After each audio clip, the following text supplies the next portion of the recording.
वासुदेवाय। सभी गीतानुरागियों को आपके इस गीतानुरागी की तरफ से श्री राधे राधे। भक्तों, मन बड़ा चंचल होता है और मन के ऊपर कई आवरण होते हैं। आवरण आपके व्यवहार के, आपके चरित्र के। और सामान्य परिस्थितियों में अगर देखा जाए तो किसी भी व्यक्ति का चरित्र इस बात पर निर्भर करता है कि उसके प्रत्यक्ष जो व्यक्ति खड़ा है उसका चरित्र कैसा है। दुनिया का बड़ा से बड़ा योद्धा, बड़े से बड़ा खूंखार इंसान, जब उसके सामने कोई विरोधी होता है तो वो उसके लिए यम का रूप दिखता है, मृत्यु का पर्याय दिखता है। लेकिन वही व्यक्ति जब अपने घर जाता है और अपने माता पिता के सामने जाता है तो वह उनके सामने एक बालक स्वरूप हो जाता है। वही व्यक्ति जब अपनी पत्नी के सामने जाता है तो वह प्रेम का स्वरूप हो जाता है।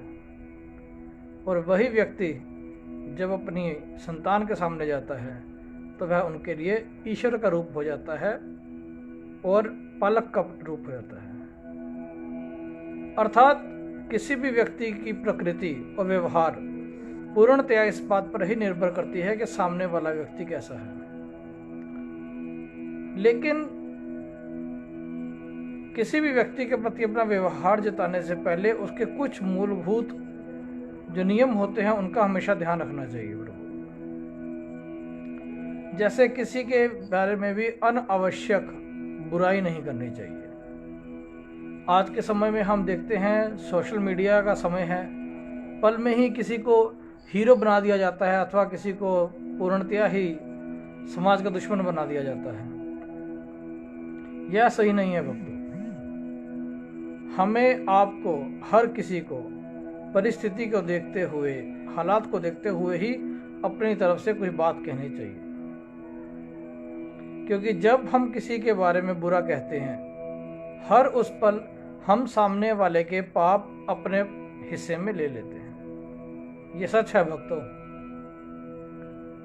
धर्मराज जी के अनुसार हर उस व्यक्ति की जिसकी आप बुराई करते हैं और वह व्यक्ति आपसे सीधा संबंधित नहीं है, आप उसके हिस्से का पाप अपने हिस्से में ले रहे हैं। अतः पूरी कोशिश करनी चाहिए कि हम कभी भी किसी भी ऐसे इंसान की बुराई ना करें जिसका हमसे सीधा कोई संपर्क नहीं है अथवा जिसने कभी हमारा कभी बुरा नहीं किया। अगर किसी ने बुरा किया भी है भक्तों, तब भी उसका जो फल है वो उसे ईश्वर देगा, ऐसा सोचते हुए हमें उसकी बुराई नहीं करनी चाहिए। ईश्वर ने स्वयं उसको मारना है, वह मारेंगे। ईश्वर ने आपके हाथों से दंड दिलवाना है, तब भी वह ईश्वर की आज्ञा के अनुसार ही होगा। हमें अपने मुख से किसी के लिए दुर्वचन नहीं कहने चाहिए। इसी बात को यथार्थ करते हुए एक छोटी सी कथा सुनाऊंगा कि अमुक प्रदेश में एक राजा थे, बहुत ही दानवीर।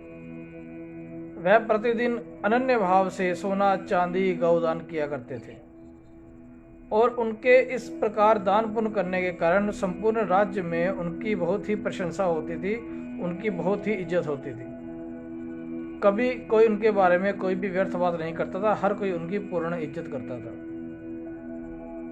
एक दिन क्या हुआ कि भगवान परीक्षा लेने के पात्र से उस राजा के पास भिक्षा मांगने गए।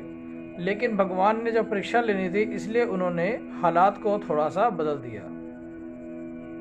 भगवान ने क्या किया कि उस राजा का जो एक प्रिय घोड़ा था उसकी तबीयत खराब कर दी और वह घोड़ा जो था उसको दस्त लग गई। राजे को वो घोड़ा बड़ा प्रिय था और राजा पूर्णतः उस घोड़े की सारी देखभाल खुद ही करता था। अतः उस राजा ने घोड़े के बीमार होने पर उसकी लीद वगैरह साफ करने का सारा काम अपने खुद के जिम्मे ले लिया। अब भक्तों क्या हुआ कि जिस दिन भगवान ने उनकी परीक्षा लेने का समय निश्चित किया था, भगवान साधु वेश के अंदर राजा के पास गए और भिक्षा के लिए आह्वान किया। राजा उस समय बड़ा ही दुखी था अपने घोड़े के लिए और घोड़े की लीद साफ कर रहा था। राजा ने ब्राह्मण से बोला कि ब्राह्मण देवता कुछ समय रुक जाइए। जो ब्राह्मण देवता थे, भिक्षा मांगने गए हुए थे ईश्वर, उन्होंने पुनः कहा भिक्षाम देहि। राजा ने कहा ब्राह्मण देवता अभी मेरे पास कुछ नहीं है, अभी आप रुक जाइए या फिर आप बाद में आइएगा। तो ब्राह्मण देवता ने फिर कहा कि हे राजा, जो तुम्हारे पास है वही दे दो। तो कुंठित मन से राजा एकदम से बोल पड़ा कि मेरे पास तो ये लीद पड़ी है, यही लेनी है तो ले जाओ। और ऐसा सुनते ही जो ब्राह्मण थे वो वहां से प्रसन्न होकर अंतर ध्यान हो गए। काल ने अपना खेल खेला, राजा ने अपनी आयु पूर्ण की और आयु पूर्ण करने के बाद एक दिन राजा रात्रि को स्वर्गवासी हो गए। स्वर्गवास होने के बाद वह राजा जैसे ही ऊपर गए और उन्होंने सोचा कि मेरे पुण्य कर्मों तथा दान पुण्य से मुझे इतने पुण्य फल जरूर अर्जित हुए होंगे कि मुझे जाते ही वैकुंठ लोक मिलेगा और मुझे सिर्फ ईश्वर के चरणों की प्राप्ति होगी। धर्मराज के समीप पहुंचते हुए जब चित्रगुप्त को बोला गया कि आप इन राजा का सारा वही खाता निकालिए, तो धर्मराज को चित्रगुप्त ने बोला कि हे प्रभु, इन राजा के लिए जो कर्म है यहाँ पर है वो सिर्फ और सिर्फ घोड़े की लीद ही इकट्ठी हुई पड़ी है, इसके अलावा कुछ भी नहीं है। राजा ये सुनकर बड़े हैरान हुए। उन्होंने धर्मराज से कहा कि हे धर्मराज, मैंने अपने संपूर्ण जीवन में सदा ही दान पुण्य किया है, गरीबों की सेवा की है और मुझे उन दान पुण्य के कर्मों का फल जरूर मिलना चाहिए। अगर आप मुझे कह रहे हैं कि मेरे भाग्य में सिर्फ लीद ही यहाँ रखी हुई दिख रही है तो कृपया इसको जांचिए, जरूर कोई ना कोई गलती हो सकती है। तब धर्मराज ने उन्हें कहा कि हे राजन, पृथ्वी पर रहते हुए जिस भी व्यक्ति विशेष की तुमने सेवा की, जिसके लिए तुमने दान पुण्य किया, हर वह व्यक्ति तुम्हारी तारीफ करता था, तुम्हारी इज्जत करता था।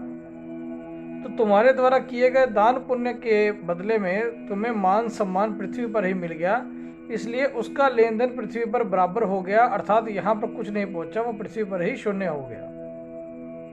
लेकिन तुम्हें याद होगा कि तुम्हारे पास एक ब्राह्मण देवता आए थे और तुमने उन्हें लीद लेने के लिए बोला था, तो वह ब्राह्मण देवता वहां से चले गए थे। उन्होंने ना तुम्हारा भला कहा ना तुम्हारा बुरा कहा।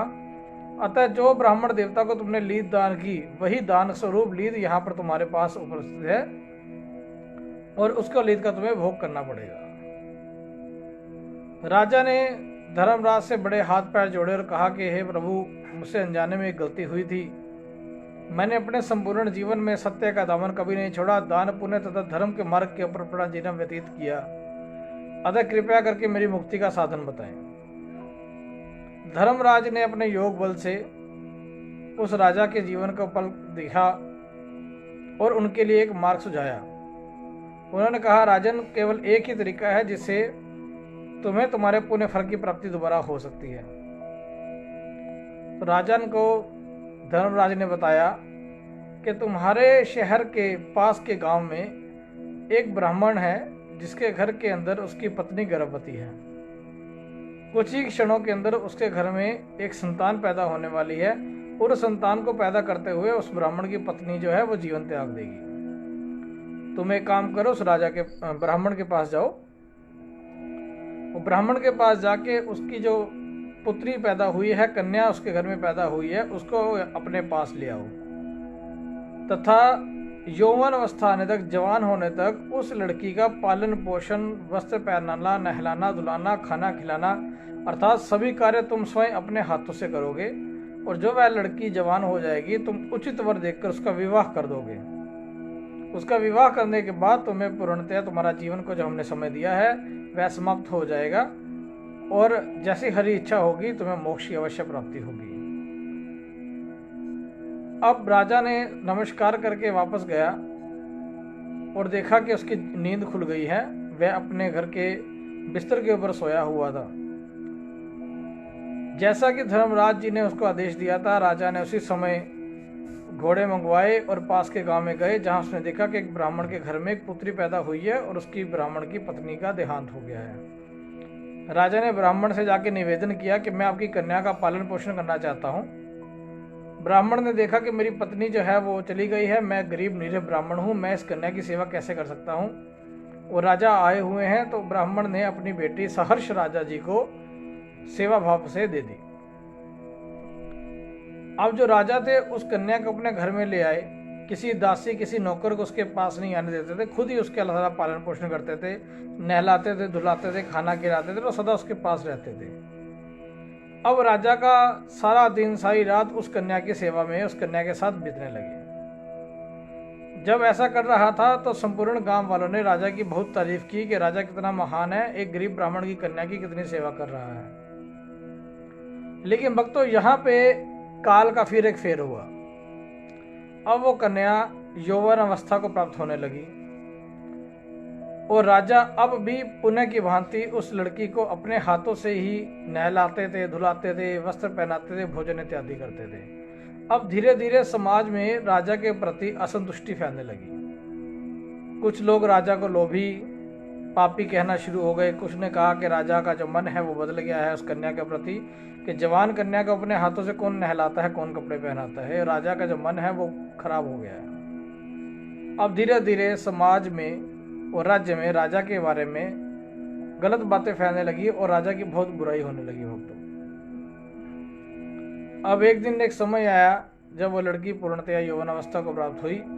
राजा ने एक उचित वर देखा, उस लड़की का उसके साथ विवाह करके उसके पति को संपूर्ण राज्यभार सौंप दिया। और अगले ही दिन राजा रात को सोया और सोने के बाद उसने देखा कि धर्मराज उसको लेने के लिए आ गए हैं। और धर्मराज ने बोला, चलो राजन, तुम्हारा कार्य समाप्त हुआ। अब जो राजा की आत्मा थी वह अपने शरीर को त्याग करके यमराज जी के साथ यमलोक को चल पड़ी। वहां जाके उसने देखा कि जो भी उन्होंने अपने जीवन में अपने गांव वालों को, समाज वालों को जो भी दान पुण्य, सोना चांदी इत्यादि दिया था, वह सब कर्मों के रूप में बदलकर उनके लिए ऊपर एकत्रित हो चुके हैं। राजा ने इसके लिए कोटि कोटि धन्यवाद किया यमराज जी को और कहा कि हे महाराज, आपके आशीर्वाद से, हे धर्मराज, आपके आशीर्वाद से मेरे पाप फलों की मुक्ति हुई है। लेकिन धर्मराज ने कहा कि अभी भी कुछ पूरा नहीं हुआ, तुम ध्यान से देखो। तो उसने देखा कि वहां पर एक मुट्ठी लीद अभी भी पड़ी हुई थी। तो राजा ने बड़े हैरानी से पूछा कि प्रभु, ये क्या लीला है, मुझे थोड़ा सा बताइए। तब धर्मराज ने बताया कि हे राजन, जब जब तुमने पुण्य कर्म किए, दान पुण्य किए, तुम्हारे गांव वालों ने तुम्हारी बड़ी तारीफ की। ऐसा करके उन्होंने तुम्हारे दान पुण्य का हिसाब पृथ्वी पर ही बराबर कर दिया। लेकिन जब तुम वापस दोबारा गए और तुमने उस कन्या की सेवा करनी शुरू की, जबकि तुम्हारे मन में कोई भी पाप नहीं था, तो लोगों ने धीरे धीरे तुम्हारे बारे में बुराई करनी शुरू कर दी, तुम्हारे बारे में अपशब्द कहने शुरू कर दिए, जबकि तुम्हारा मन पवित्र था और तुम्हारा उन लोगों से कोई सीधा संपर्क नहीं था। तो जैसे जैसे लोग तुम्हारी बुराई करते गए, वैसे वैसे ही तुम्हारे भाग्य का जो पाप था, तुम्हारे भाग्य की जो लीद थी, वो उन लोगों ने अपने भाग्य में लेनी शुरू कर दी और उनके जो पुण्य फल थे उन्हें तुम्हें मिलने शुरू हो गए। इस प्रकार धीरे धीरे करते हुए तुम्हारा जितना भी लीद थी, अर्थात पाप कर्म थे, वह क्षीण होकर उन लोगों में बट गए और वापस तुम्हें तुम्हारे पुण्य फलों की प्राप्ति हुई। अब राजा ने कहा कि भगवान, लेकिन ये जो एक मुट्ठी लीद पड़ी हुई है, ये क्या है? तो उसके ऊपर धर्मराज ने कहा कि हे राजन, जिस ब्राह्मण की कन्या को तुम अपने पास ले आए थे सेवा करने के लिए, उस ब्राह्मण ने जीवन में कभी भी तुम्हारे बारे में बुरा नहीं कहा। उसने सदा ही तुम्हारा भला कहा, क्योंकि उसको तुम्हारी वास्तविकता का पता था। यही कारण है कि उसके किसी भी कर्म के द्वारा तुम्हारा पाप फल उसके पास नहीं गया और उसका पुण्य फल तुम्हारे पास नहीं आया। तो जो ये लीद एक मुट्ठी रह गई है, ये वही लीद है, इसके पाप कर्म को तुम्हें भोगना ही पड़ेगा। तो भक्तों, इस प्रकार अपने पाप और पुण्यों को भोगता हुआ वह राजा मोक्ष धाम को प्राप्त हुआ। भक्तों, ये कथा हमें क्या सिखाती है? ये कथा का मूल क्या है? इस कथा का देखिए जाए तो वही एक मूल है कि हमें कभी भी किसी के बारे में भी अपशब्द नहीं कहने चाहिए, गलत बात नहीं कहनी चाहिए, जब तक हम नहीं जानते कि पूर्णतया सत्य क्या है। सत्य के भी कई रूप होते हैं भक्तों, सत्य का सिर्फ एक ही रूप नहीं होता। सत्य के मुख्यतः कम से कम भी देखे जाएं तो 3 रूप तो होते ही हैं। पहला सत्य वो जो कहने वाला कह रहा है, दूसरा जो सुनने वाला सुन रहा है, और तीसरा जो असल सत्य है।